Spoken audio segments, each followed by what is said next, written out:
Bienvenidos a todos. Bienvenidos de nuevo al programa. Soy vuestro anfitrión, Danny Haiphong. Como podéis ver, me acompaña Alastair Crooke, ex diplomático británico, analista y experto en geopolítica, autor y además un gran amigo del programa. Alastair, me alegra verte de nuevo. Muchas gracias. Siempre es un placer estar con vosotros.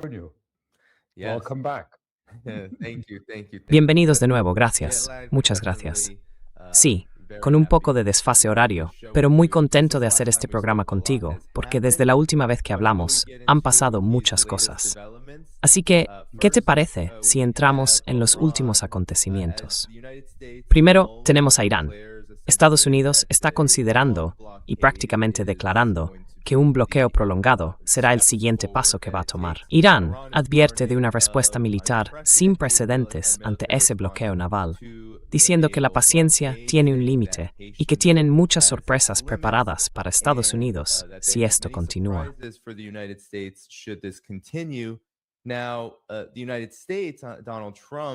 Ahora, Estados Unidos, con Donald Trump al frente, está dando instrucciones a sus asesores para que se preparen para un bloqueo prolongado. Dice que cree que reanudar los bombardeos o retirarse del conflicto supondría un riesgo mayor que mantener el bloqueo, y que espera seguir presionando la economía de Irán y sus exportaciones de petróleo a través de este bloqueo prolongado. Pero Alastair, ahora mismo, el precio del petróleo está en $115 por barril de crudo Brent. Y todo apunta a que seguirá subiendo, y subiendo y subiendo. Me gustaría saber cómo ves tú la situación actual de la guerra, cómo hemos llegado hasta aquí, y qué esperas que ocurra, teniendo en cuenta lo que parece ser la posición de Estados Unidos, intentar forzar a Irán a rendirse mediante este bloqueo.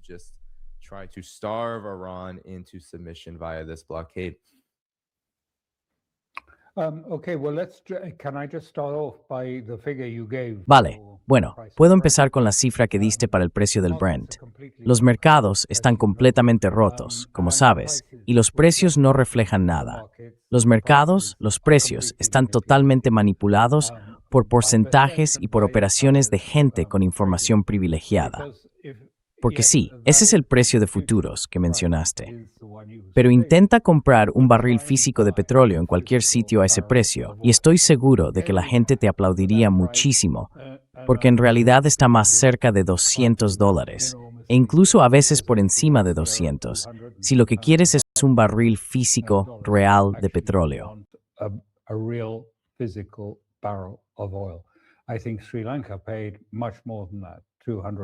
Creo que Sri Lanka pagó bastante más que eso, unos $248 o algo así. No sé la cifra exacta, pero fue mucho más, porque necesitaban el petróleo. Y otros países también lo necesitan y están pagando bastante más que esas cifras. Siempre manipulan esos números a la baja, sobre todo por motivos internos en Estados Unidos. Mantener el mercado alto es clave en el intento de Trump de ver si puede hacer...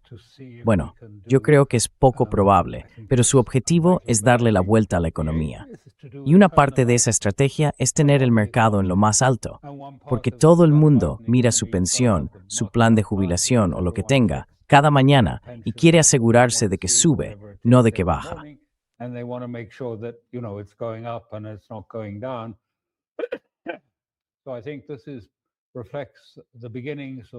Creo que esto refleja el inicio de un nuevo enfoque hacia las elecciones primarias, de cara a las elecciones parlamentarias parciales de noviembre. ¿Qué ha pasado?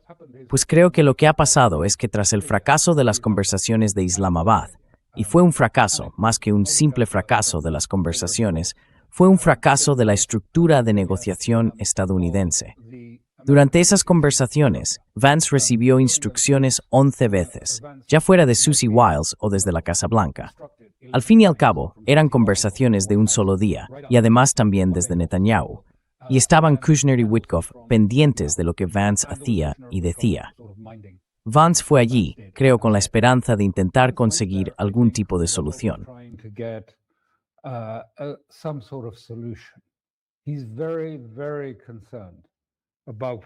Está muy preocupado por lo que todo esto le está haciendo al Partido Republicano. Y está igual de preocupado por Trump, por el estado mental de Trump. por su capacidad para tomar decisiones sensatas y racionales. Podemos volver a eso más adelante, pero me detengo ahí. Así que esperaba conseguir que los iraníes aceptaran entregar los 430 kilos de uranio enriquecido al 60% y que realmente lo hicieran. Vance presionó mucho con este tema, porque eso le daría a Trump una victoria rápida. Podría ser como un futbolista al final del partido, levantando el trofeo brillante por encima de la cabeza. Aquí está, 430. Ya no podrán tener un arma nuclear. Lo tenemos. Aquí está. Por eso puso tanto énfasis en esto y en prometer el levantamiento de las sanciones.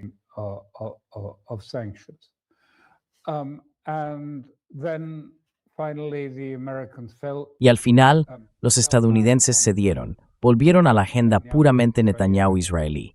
Nada de enriquecimiento, cero enriquecimiento sin misiles y todo lo demás. Conocemos bastante bien esa agenda, y las negociaciones se vinieron abajo. Pero eso dejó a Vance. En cierto modo, su credibilidad quedó tocada. Los iraníes vieron con claridad que aunque parecía sincero y con ganas de avanzar, en realidad no tenía la autoridad para hacerlo. Y al final, las conversaciones estuvieron controladas por Israel y por Netanyahu, que dejó muy claro que esas propuestas simplemente no eran posibles.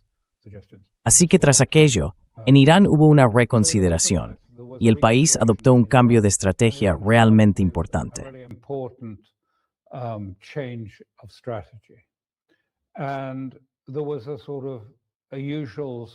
Y hubo el típico montón de tonterías mal informadas, diciendo que los iraníes habían pedido reunirse otra vez con Witkoff y Kushner, por segunda vez en Islamabad y en Irán. Estaban a punto de marcharse porque Trump dijo, han capitulado, nos van a entregar todo el uranio, y así sucesivamente. Ya nos resulta bastante familiar, es como un disco viejo que no para de sonar. Así que bueno, estaban a punto de volar. Todo eso era una tontería. No había ninguna intención, ni por parte de Arachi ni de ningún iraní, de reunirse con los estadounidenses. De hecho, la política había cambiado. La nueva política era no hablar ahora del tema nuclear con los estadounidenses, sino rechazar cualquier negociación sobre ese asunto. Y lo que querían era una especie de proceso secuencial como camino a seguir.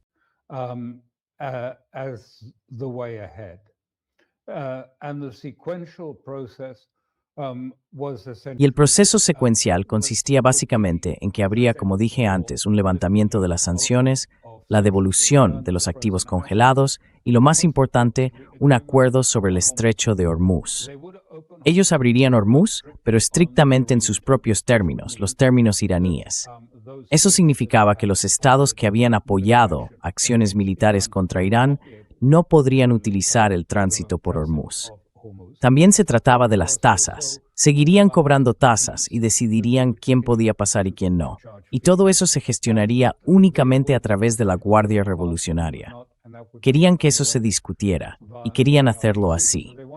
A cambio, saldría más energía por Hormuz, porque claro, aumentaría la energía iraní, pero también la de otros.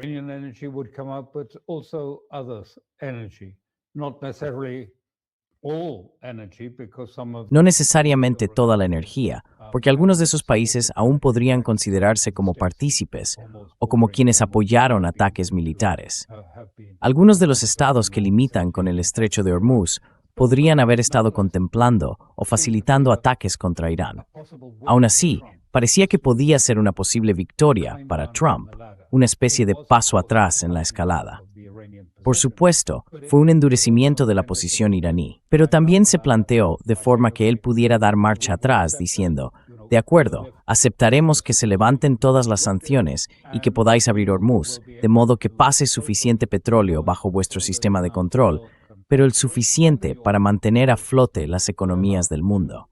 Y ellos respondieron algo así como, bueno, el tema nuclear, quizá podamos hablarlo más adelante.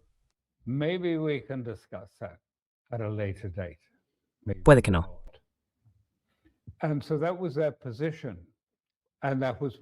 Y esa era su posición. De hecho, Arachi fue a Islamabad la última vez y se la presentó a los pakistaníes, explicándoles que esa era la situación por el momento. Luego viajó a San Petersburgo y habló con Putin. Y Putin fue muy elogioso con Irán. Le dijo algo así como, habéis hecho una lucha admirable por vuestra soberanía. Era un lenguaje muy efusivo, sobre todo tratándose de Putin, y para un Estado, ser recibido así es algo poco habitual. Después de eso, en los últimos días, ha habido deliberaciones sobre este asunto en la Casa Blanca. Así que ahora tenemos que repasar un poco el contexto de lo que está ocurriendo, porque los iraníes también perciben una gran escalada de fuerzas militares en la zona.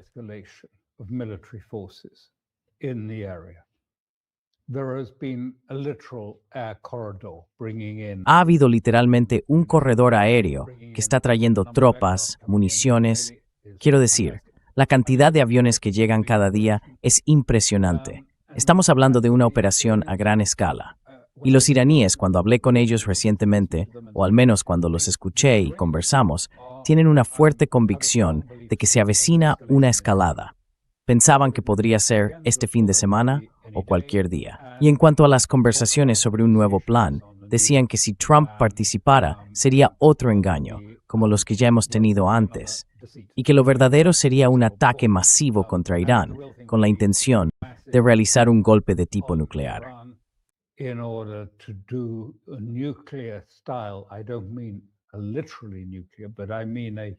No me refiero literalmente a algo nuclear, sino a un gran ataque militar, una especie de ofensiva final para obligar a Irán a rendirse ante Estados Unidos.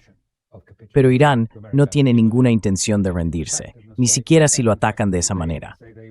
De hecho, dicen que tienen nuevas armas, nuevas cosas que incorporar al conflicto contra los buques de guerra estadounidenses y otros objetivos para hacer frente a eso. Así que están totalmente preparados para una guerra total. Ahora tenemos que entrar un poco en el contexto. Y uno de los elementos de fondo fue ese, bueno, no podemos llamarlo un tweet, ¿verdad? Ese mensaje en Truth Social que publicó Trump, diciendo algo así como, vuestra civilización está a punto de terminar, no quedará nada y nunca volverá.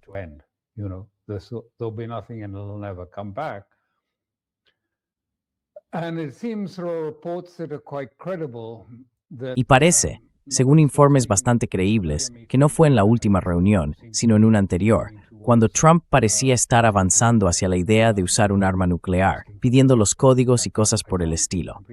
No puedo corroborarlo del todo, pero varias personas han confirmado lo mismo. Y entonces el general intervino y dijo, no acepto eso. Sería contrario a las órdenes e instrucciones militares, porque eso sería un genocidio, y eso es un crimen de guerra. En fin, eso frenó las cosas en ese momento. Y el resultado fue que Trump impuso un bloqueo naval en el estrecho de Hormuz, y ningún barco puede pasar.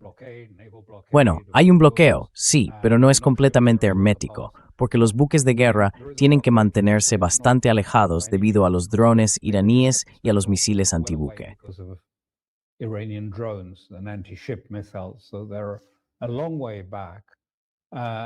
Así que están muy atrás, y lo han estado, porque puedo seguirlo. Hay una página que te dice cada día qué barcos están pasando y cuáles no. Y se ha reducido. Sí, se ha reducido. Pero cada día, creo que ayer o algo así, pasaron 3 o 5 barcos entrando y unos 10 saliendo. Así que sigue funcionando, pero claramente a un nivel mucho más bajo. Él ha amenazado con eso y ahora ha redoblado su postura. ¿Por qué lo ha hecho?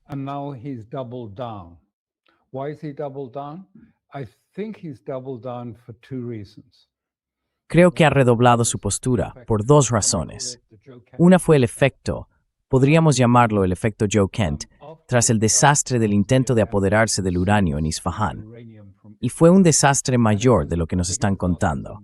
No tenemos todos los detalles, pero creo que, incluso con lo que se ha dicho, está bastante claro que había cientos de fuerzas especiales sobre el terreno y muchos aviones. Y fueron emboscados y sufrieron bajas. Así que Kent lo ha estado diciendo muy claramente en los medios. Dice, escucha, Trump, si haces esto acabarás como Carter. Ya sabes, Carter en el 79 perdió la presidencia por eso. Fue un desastre total. Y además, si haces otra operación militar dentro de Irán, tomarán rehenes y volverás a tener una crisis de rehenes. Y eso sería un desastre.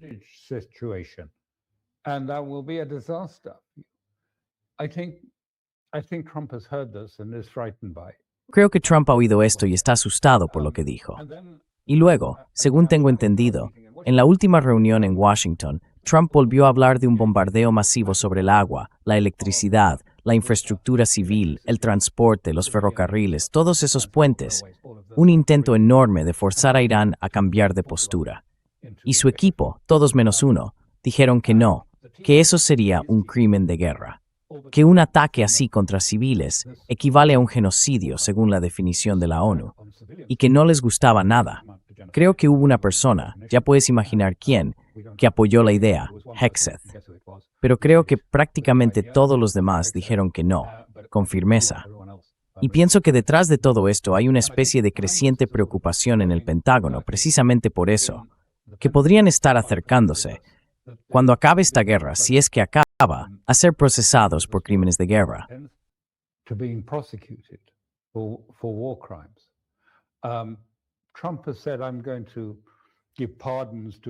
Trump ha dicho, voy a conceder indultos a todos los de la administración, prácticamente a todos. No sé si hay un gato en la Casa Blanca, pero seguro que también lo indultaría. Pero bueno, eso es lo que dice que va a hacer. Claro, no puede indultar a todo el mundo, porque sabemos, desde los juicios de Nuremberg, que decir solo obedecía órdenes no es una defensa válida frente a crímenes de guerra. Así que creo que hay una cierta inquietud que estaba llevando al equipo a decirle que no a Trump, de una forma en la que antes no se lo habían dicho tan fácilmente. Y ahí tienes esos dos elementos. La idea de poner tropas sobre el terreno creo que estaba perdiendo atractivo, y desde luego habría provocado muchas bajas. En el fondo, eso juega a favor de la fortaleza iraní. Solo hay que mirar la geografía de Irán para darse cuenta.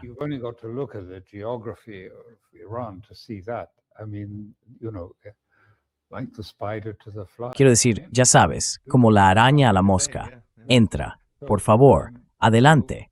Eso es lo que han estado diciendo, ¿sí? Y ahora están esas otras presiones. Y todo esto también tiene que ver con su capacidad mental. Se ha hecho bastante evidente que durante la crisis en Isfahán, Trump perdió completamente la cabeza y estuvo gritando y vociferando durante día y medio según todos los informes. Tuvieron que impedirle entrar en la sala de situación. El general tomó la decisión de cerrarle el acceso porque necesitaban resolverlo con un poco de calma, sin alguien desquiciado alrededor. Pero ahora se ha convertido, por así decirlo, en un peligro, porque dice cosas. Está confabulando. Es decir, dice cosas que no son ciertas, no porque tenga un propósito al hacerlo, sino porque él mismo cree que son verdad.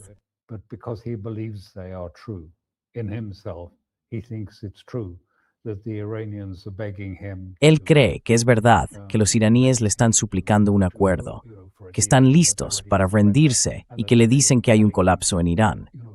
Quiero decir, un minuto antes de la apertura, un minuto antes de que abra Wall Street, anunció que los iraníes están a punto de colapsar y que quieren abrir el estrecho de Hormuz para él. Así que esto hace imposible de verdad mantener una negociación. O bueno, ¿sobre qué base se podría negociar? Los iraníes lo han dejado muy claro en su plan de 10 puntos. Pero ya sabes, la reacción de Trump hasta ahora ha sido, claro, tenemos que tratar el tema nuclear. No se puede dejar de lado. No pueden tener armas nucleares. Y ahora, el rey de Inglaterra está de acuerdo conmigo.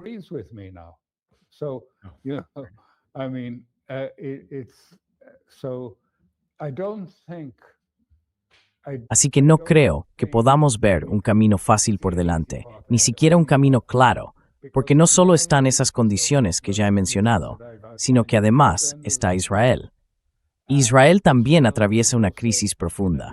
Netanyahu está en una especie de psicosis porque le acusan de no haber cumplido todo lo que prometió a los israelíes, prácticamente el cielo y la tierra, que Irán sería erradicado de inmediato, que Estados Unidos intervendría y lo destruiría todo. Muy interesante, lo hemos publicado en nuestro Substack para quien quiera verlo. Dos destacados analistas político-militares israelíes, Ronen Bergman y Nahum Barnea, han publicado un registro completo de la guerra que no ocurrió y de por qué no ocurrió. Y yo recomendaría a todos tus oyentes que lo lean. Es fascinante ver cómo pensaban que se desarrollaría la cronología, qué papel asumirían los kurdos y cómo todo parecía estar listo para ponerse en marcha.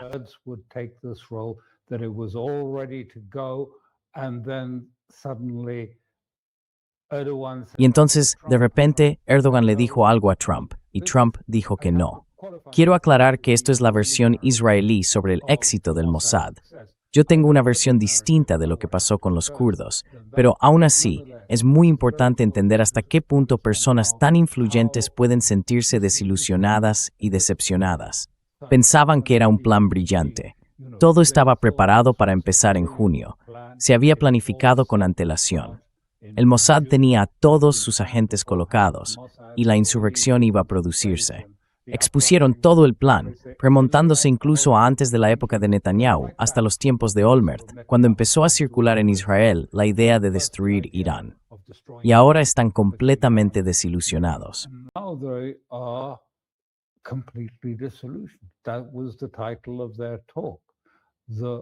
Ese era el título de su charla, La guerra que nunca ocurrió. Netanyahu la prometió, parecía que Estados Unidos le había dado luz verde, y al final no pasó. En realidad, probablemente nunca iba a pasar. Esa es la verdad. Pero ellos lo niegan que todo se basara en información y análisis erróneos. No fue simplemente que hubiera una serie de factores que impidieron que ocurriera, fue algo mucho más profundo. Y desde la perspectiva de Netanyahu, y no me refiero solo a Netanyahu, ni solo a la derecha, porque el 93% de los israelíes apoyaban la guerra con Irán. Querían ver a Irán destruido, completamente destruido, no solo su capacidad nuclear. Querían impedir que siguiera funcionando como un Estado viable. Y en eso fueron muy claros.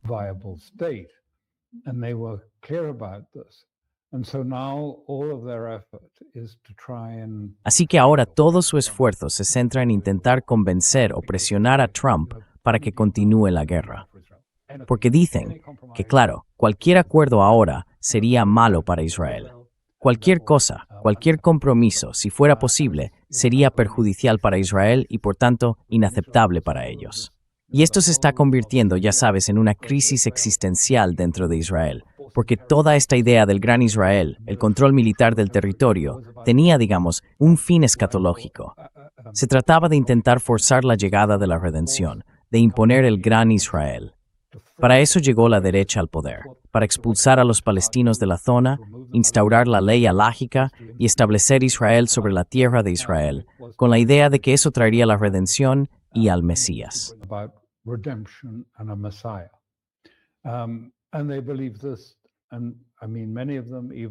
Y ellos creían en eso. Quiero decir, muchos de ellos, incluso israelíes laicos, empezaron a creer en esa idea apocalíptica y pensaban que una guerra era necesaria. Recuerdo haber escuchado a Smotrich hace unos 6 o 7 años y ya entonces decía, escuchad, este es el plan, vamos a deshacernos de esto, vamos a cambiar el Tribunal Supremo, vamos a hacer esto y lo otro. Pero también decía algo más, que todo eso solo se desarrollaría de verdad tras una gran crisis o una gran guerra. Así que los israelíes querían una gran guerra. La mayoría pensaba que era la única forma de hacerlo.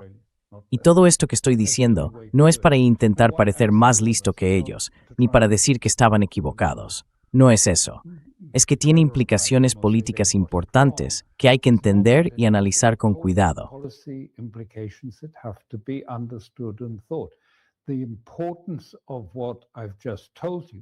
Lo importante de lo que acabo de decirte es que toda esa idea, desde Reagan en adelante, de que lo que Estados Unidos debía hacer era contener a Israel, frenarlo en lo que estaba haciendo, restringirlo, incluso cortar parte de la financiación para presionarlo, esa era la idea. Y mucha gente dice ahora, lo que importa es que Estados Unidos tiene que encontrar la manera de contener a Israel. Eso podía tener sentido cuando hablábamos de un gobierno israelí más secular, más racionalista, pero no tiene sentido cuando hablamos de un gobierno con una visión escatológica, mesiánica, que insiste en intentar provocar físicamente la redención del mundo. Porque para ellos no tiene sentido contenerse. No les asusta el apocalipsis. Lo acogen con los brazos abiertos. So to say it's not in your interest to do it, it's not in America's interest, doesn't make sense to them. So this is the important, I think, lesson to draw from all of this and why it makes it so difficult and why I think probably at the end of it, for now, we may be proved wrong and that tomorrow, the bombing will start or there will be some big major military action. But I think for now, Joe Kent's warnings, the sense that there's a sort of mini revolution in the Pentagon, has made him decide, well, I can easily win this by putting an economic blockade. They have only 12 days to 22 days before all of everything is full, and then it will all explode. They'll have no revenue, and they will crawl back to us and ask for if they may be allowed to capitulate. And of course, it's not going to be like that. Well, certainly you gave us a lot to chew on. Bueno, desde luego nos has dado mucho en qué pensar, Alistair. Y eso me hace preguntarme, a partir de lo que acabas de explicar, si tiene relación con algo que se ha comentado últimamente. Según Reuters, las agencias de inteligencia de Estados Unidos están analizando cómo respondería Irán, y esto casi me hizo reír un poco, si Trump declarara una victoria unilateral sobre Irán y posiblemente se retirara de la guerra. Y por supuesto, antes mencioné que el Wall Street Journal, citando a sus fuentes, decía que el propio Trump estaba muy preocupado por los riesgos de reanudar los bombardeos. Entonces, estás diciendo que los riesgos que has descrito son esos mismos. ¿Y crees que tiene alguna base eso que supuestamente están estudiando las agencias de inteligencia estadounidenses sobre si Irán reaccionaría de forma favorable a que Estados Unidos declare la victoria en la situación actual? Declaring victory as things stand now. Well, I do think there is. Bueno, creo que sí hay una posibilidad de que esto ocurra. Sí, pienso que las cosas que mencioné, ya sabes, lo de Joe Kent tuvo su efecto, sus declaraciones. Sí, también creo que la especie de rechazo a los bombardeos que afectarían sobre todo a infraestructuras civiles tuvo su impacto. Pero mi sensación es que más bien nos estamos moviendo hacia otra cosa. Si no es eso, quiero decir, porque la realidad es que se han desplegado fuerzas enormes en la región. Y ahora, con las navales y las demás, no hay duda de que hay un gran despliegue allí. Eso no significa que vaya a pasar. ¿Es un intento de aumentar la presión sobre Irán? Is it an attempt to put further pressure on Iran? It's not clear. No está claro, pero no me sorprendería que entremos en un periodo que no sea ni de paz ni de guerra. Un tiempo en el que Trump y Estados Unidos no estén de acuerdo con las propuestas iraníes sobre la apertura de Hormuz, pero que de algún modo se permita que ocurra. Porque creo que el plazo para que empiece a notarse el dolor en Occidente es en realidad mucho más corto que el tiempo que tardaría Irán en tener problemas con el almacenamiento o la venta de su petróleo. Quiero decir, hay distintas opiniones. La que publica Bloomberg es solo una de ellas, y no tiene en cuenta, por ejemplo, el almacenamiento en grandes petroleros. Very large tanker storage, and also Iran is opening corridors. Y además Irán está abriendo corredores. Creo que acaban de acordar 6 corredores a través de Pakistán. Así que pienso que es bastante posible que no lleguemos a intervenir, aunque esa sea la posición firme de Irán. Ellos creen que la acción militar es lo más probable. Pero lo que digo es que, viendo cómo están las cosas, y aquí incluyo, ya sabes, el fracaso cada vez más evidente de Trump en las encuestas y, bueno, que las elecciones de mitad de mandato se acercan. Y parece que en las primarias, los republicanos lo están haciendo realmente mal en casi todos los frentes. Tú estás allí y seguro que conoces mejor la situación.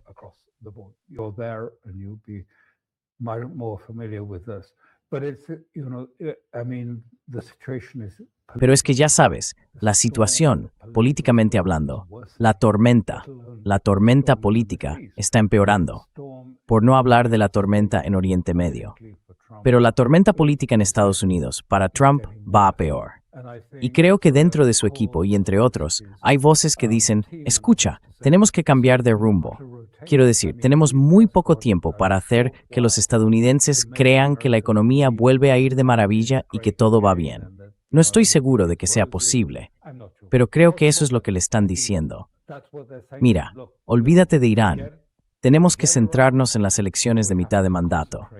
Y eso pasa por convencer a los estadounidenses de que aunque estén pagando $4 o lo que sea por un galón de gasolina, y aunque no haya fertilizantes y los precios de los alimentos vayan a dispararse porque los agricultores no pueden seguir adelante, todo eso, de algún modo, debería quedar en segundo plano frente a los grandes logros que Trump les va a prometer.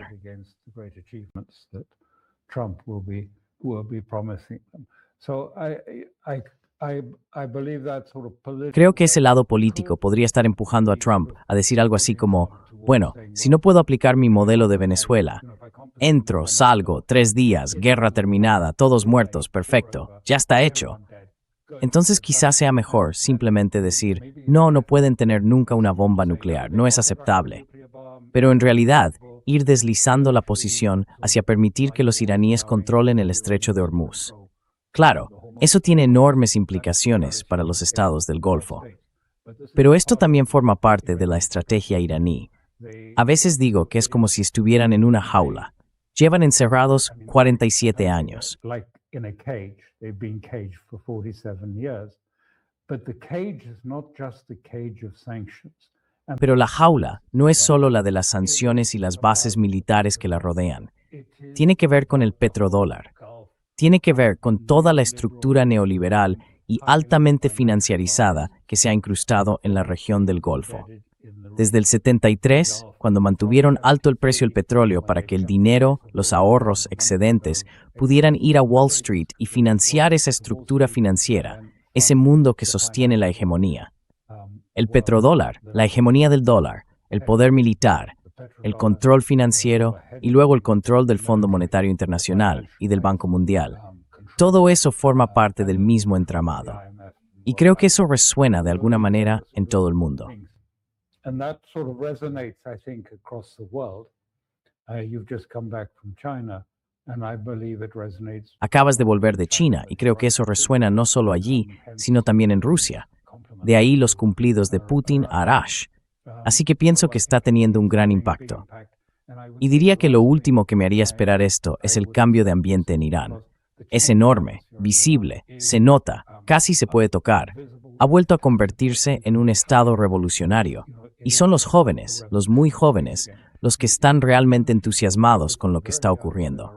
Y ya sabes, son ellos los que les dicen a sus mayores, ¿pero por qué estáis negociando siquiera? ¿Qué creéis que vais a conseguir de los estadounidenses? ¿Volver a la cárcel? Ya sabéis, habéis estado de año sabático.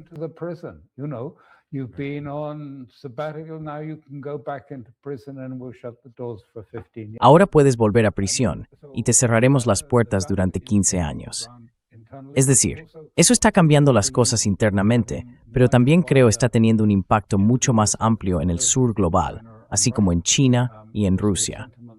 Es como si volvieran los sentimientos de una nueva etapa de guerras de independencia, por así decirlo, como las que vimos en la posguerra, que en gran parte fracasaron. La conferencia de Bandung, que dio origen al movimiento de países no alineados, sus principios, sus valores, creo que de algún modo están volviendo a cobrar relevancia. Y al mismo tiempo, pienso que Trump está llevando todo esto, de forma muy peligrosa, hacia una guerra mundial. Las medidas tomadas contra China, en mi opinión, son extraordinarias.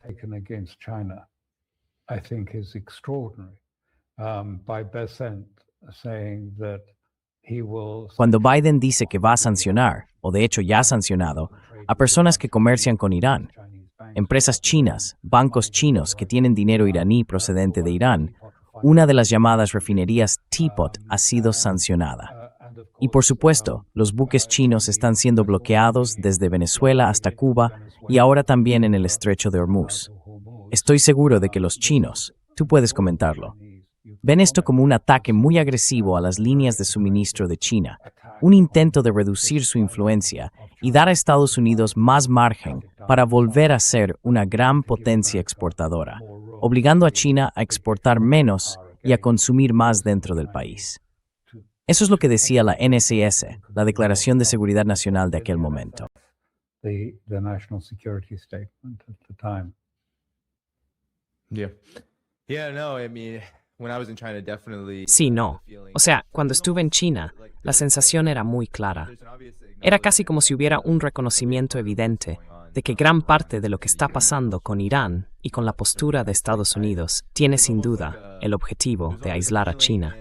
pero también se percibía, y se expresaba mucho, una sensación de que ese intento está destinado al fracaso.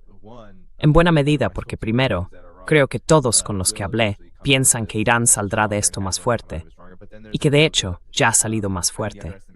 Y luego está, creo, la subestimación de la capacidad de China.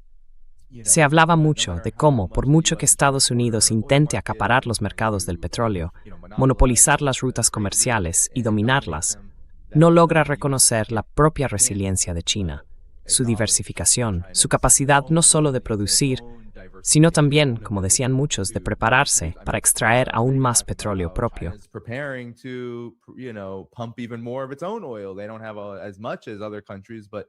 No tienen tanto como otros países, pero pueden aumentar la producción de forma significativa. Además, ya sabes, pueden seguir con lo que ya estaban haciendo, sustituir la dependencia de ciertos combustibles fósiles por energías renovables, un sector que ha crecido muchísimo, sobre todo durante la guerra.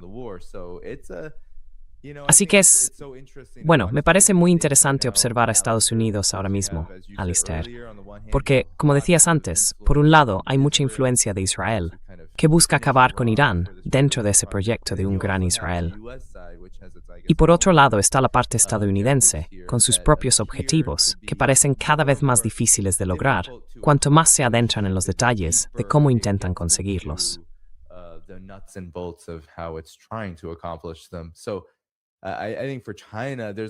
Creo que para China sigue habiendo muchas de las mismas sensaciones que durante toda la administración Trump. Desde el inicio de los aranceles, la idea era algo así como: puedes seguir intentando golpearnos con distintas políticas pensadas para debilitarnos, pero cuanto más lo haces, más fuertes nos sentimos. Sobre todo en el plano político.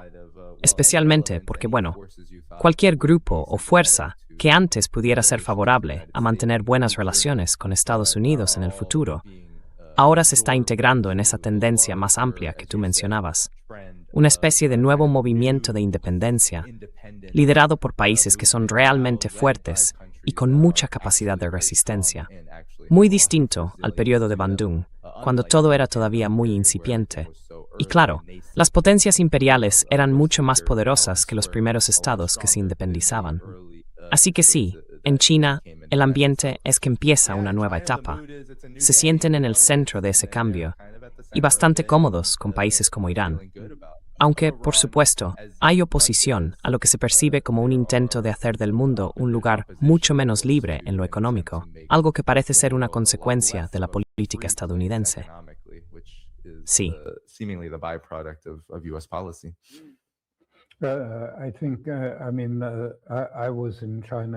Creo, estuve en China a finales del año pasado, en diciembre, y estoy totalmente de acuerdo con lo que dices. De hecho, me quedé asombrado, sobre todo por la forma en que China se ha vuelto tan autosuficiente económicamente. Han aprendido la lección de las sanciones a Rusia y la han convertido en un modelo económico. Son autosuficientes en casi todo, salvo en algunas cosas como los aviones comerciales y poco más. Pero lo otro que me llamó la atención fue cómo han utilizado la inteligencia artificial, la han simplificado y han llevado una especie de versión más básica a las fábricas, al lugar donde realmente se produce.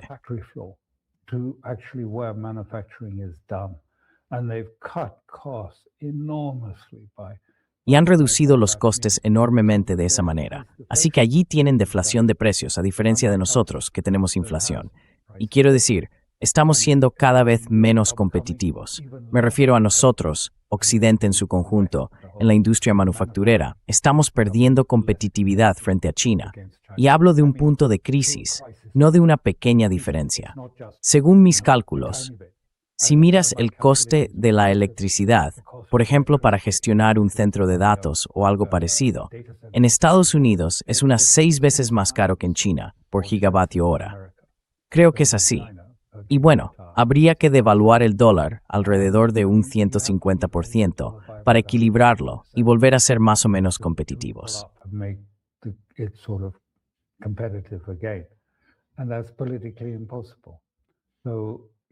Y eso es políticamente imposible. Así que creo que es una cuestión realmente importante y seria, y los chinos van a gestionarla. No tienen ninguna preocupación sobre su capacidad de resistencia. Es Estados Unidos quien debería preocuparse por su resiliencia y por su capacidad para afrontar esto. Y los europeos, aún más, porque en su 20ª ronda de sanciones a Rusia, incluyeron por primera vez sanciones a China, lo que me parece un error extraordinario por parte de Europa. Quiero decir, ahora se han ganado enemigos por todas partes en este periodo. Es extraordinario, absolutamente extraordinario. Sí. It's extraordinary, absolutely extraordinary. Yeah. Yeah, and to that end too, it's Sí, the, y en ese sentido también, es I que, think ya sabes, hay algo. Creo que cuando hablaba con distintas personas, con expertos, con gente que realmente estudia este tema en China, me decían que están casi sorprendidos por la actitud de Estados Unidos. Es como si fuera un modelo anticuado, del tipo, vale, hagamos que el mundo dependa del petróleo, ¿no? Intentemos aislar al resto del mundo de los distintos mercados del petróleo y controlemos todo el sistema, sin entender que el mundo, en realidad, se está moviendo hacia otra cosa, hacia la búsqueda de más calidad, que es lo que ofrece China. Y China no está intentando volverse dependiente de Estados Unidos solo porque Estados Unidos quiera desenterrar y alterar las rutas comerciales.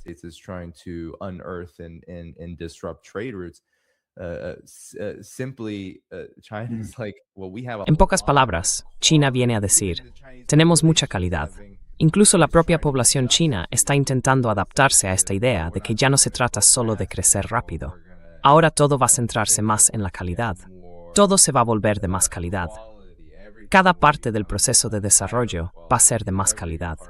Y cuando vas allí, como me pasó a mí, que estuve visitando todo tipo de lugares, Anhui, otras regiones, fábricas de robótica como Unitree, te das cuenta de que China tiene la capacidad de reducir costes en todos los sectores importantes y al mismo tiempo mejorar la calidad de vida de la gente en todos los niveles.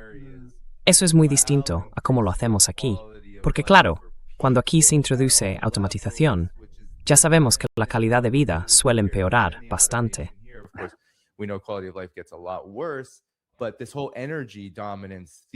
Pero toda esa teoría del dominio energético, eso de que Estados Unidos va a controlarlo todo, cortar el suministro a todos y que todo el mundo pasará hambre, simplemente no encaja con la realidad.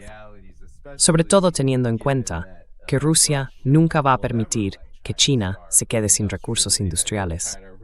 Y creo que China lo sabe muy bien, precisamente por lo importante que es para Rusia también. Así que todavía hay muchas vías para que China no solo sobreviva, sino que siga creciendo. No hay ninguna previsión, ni siquiera para el próximo trimestre, que diga que si continúa esta guerra con Irán y China entra en una recesión económica, su crecimiento vaya a caer a la mitad o algo parecido. Nadie piensa que de repente vaya a crecer solo a la mitad de ese 5%, ni nada por el estilo. Todo el mundo espera como mínimo las cosas se mantengan como están, y algunos, incluso, no están satisfechos ni con eso. Les cuesta mucho.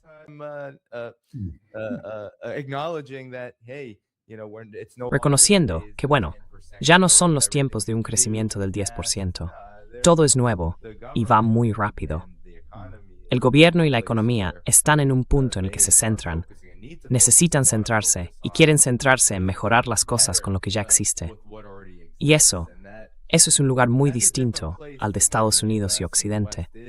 Creo que Occidente y Estados Unidos funcionan con una mentalidad tan diferente, con objetivos tan distintos, que realmente parece que están en mundos separados. Y no creo que la guerra con Irán vaya a cambiar eso en absoluto. Esa fue la sensación que tuve cuando estuve allí. No había nada de pánico por ese tema. I just think that they understand, Creo simplemente que entienden que ahora mismo hay contradicciones estructurales muy profundas en Occidente. Este modelo económico se ha alejado de la economía real y se ha convertido en un sistema politizado, financiero, lleno de operaciones internas y corrupción, mientras la gente en general se empobrece cada vez más. Y no tienen una respuesta. Van a votar y se encuentran con partidos tipo Tweedledum o Tweedledee y sienten que nada va a cambiar. O protestan y los machacan. Está claro que hay una decisión conjunta de reprimir cualquier protesta, por ejemplo en Europa. Así que, si no puedes votar para cambiar las cosas y tampoco puedes protestar para cambiarlas, ¿qué te queda? Pues acudir a partidos más violentos como una forma de intentar provocar un cambio. Sospecho que China ve que Occidente se está encaminando, por desgracia, en esa dirección. Heading, unfortunately, in these sort of directions. Mm. Yeah, which is, I think. Sí, sí, creo que esa es también la tendencia. Creo que en el caso de Irán, lo que hemos visto, y también lo vemos con Rusia y con China, mucha gente se sorprendió por lo bien que Irán se había preparado. Pero creo que se ve de forma más evidente en un país tan avanzado como China, y también en Rusia, que está preparada militarmente. Hay un énfasis enorme en prepararse y en poder defenderse cuando lleguen los golpes, mientras Estados Unidos sigue por este camino, junto con Israel. Creo que en China se percibe que esos dos estados están de algún modo atados entre sí, cayendo en una especie de espiral descendente, en una situación psicótica, caótica, una explosión, vaya. Y desde luego no hay que subestimarlo, porque eso es sin duda lo que está ocurriendo. Underestimation of that, and because that is certainly what's happening. But in the last 6 minutes that we have, or so, 5 or so minutes that we have, Alex. Bueno, en los últimos 6 minutos que nos quedan, o 5 más o menos, Alistair, ayer estuve hablando con el profesor Morandi, un buen amigo de ambos, y me comentó el trabajo que has hecho. Tú escribiste un libro hace ya algún tiempo sobre la esencia de la revolución islamista.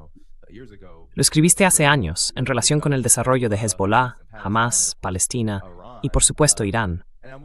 Y me pregunto si tienes alguna reflexión, dado que Hezbollah sigue combatiendo contra Israel en este momento, y que Irán se percibe ahora, claro, como un referente de la resistencia en la región, y cómo eso está influyendo a nivel mundial.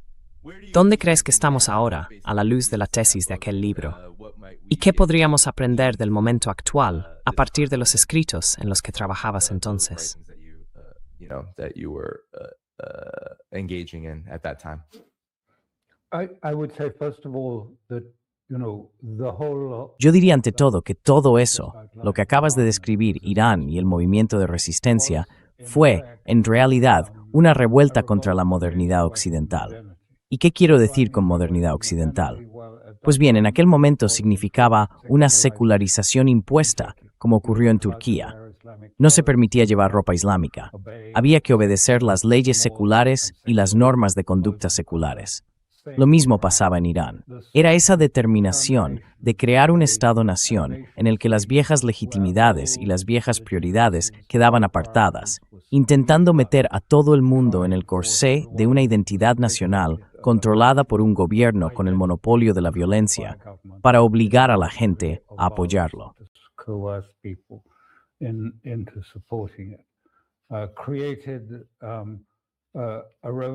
Creó una revolución basada en el pensamiento vanguardista de Qutb, que tuvo un enorme impacto.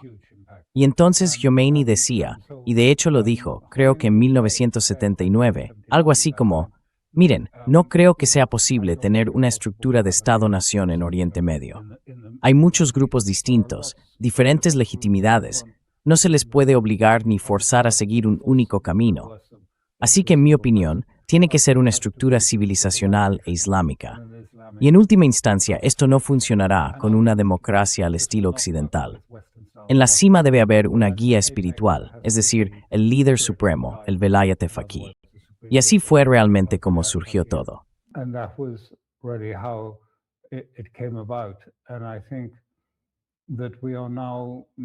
Y creo que ahora estamos en un momento en el que, bueno, el Estado-nación sigue teniendo un enorme poder, pero ese control se está debilitando porque sus aspectos insatisfactorios son evidentes incluso para los propios estados europeos, que están viendo que ese yugo pesa demasiado y quieren recuperar soberanía. Buscan algún tipo de comunidad, una comunidad nacional, que no sea solo una estructura autocrática de Estado-nación. Así que, pienso que esto está empezando en Oriente Medio y en muchas otras regiones, quizá en el sur global, pero que al final también llegará a Occidente. Y veremos que cosas que dábamos por sentadas, como las estructuras de la Unión Europea o de la OTAN, van a estar sometidas a una crítica y una presión cada vez mayores, y que en última instancia podrían llegar a romperse.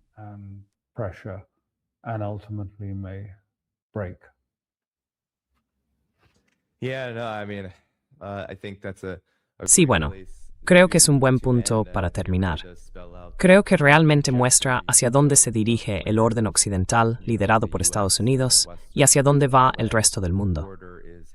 Alastair, quiero asegurarme de que todo el mundo conozca el Substack de Conflicts Forum, donde pueden encontrar tu trabajo, el trabajo que estás investigando y todo ese buen análisis e información. La gente debería ir y apoyar ese proyecto.